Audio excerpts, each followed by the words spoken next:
علیکم ورحمۃ اللہ وبرکاتہ. ملګرو دوستانو د نور کله په شان ته کې ان شاء الله ستاسو په خدمت کې ډیر یو اهم عمل پیش کوو.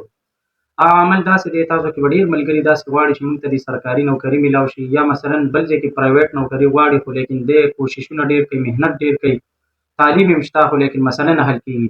ځینې وخت کې د سحر، جادو، د جناتو د وجې نه، ځینې وخت کې د انسان خپل داسې یو عمل او داسې ګناه ترې وشي چې د هغې په وجه د ده د هغه سیاره بنده شي، او دارنګې چې کوم دی د ده نوکري کار نه کېږي. نو د هغې دپاره زه تاسو ته یو عمل ښیم، هغه تاسو په یقین سره وکړئ، توجه سره یې وکړئ، انشاءالله ستاسو دا مسله به حل شي. عمل داسې دی چې تاسو به د ماسخوتن منپس قبلې طرف ته مخ کوئ، او دارنګې توجه سره، توجه دې ته وایي چې ستاسو ژبه، دماغ، زړه درې واړه چې کوم دی په یو طریقې سره برابر وي. نو تاسو به دا لفظ مبارک د الله رب العزت ته اسم یا وهابو یا وهابو یا وهابو 314 پیرې 313 مرتبه ووایئ توجه سره، او د هغې نه پس پکې دعا وکړئ. دا عمل کم از کم 11 ورځې 11 ورځې جاري وساتئ.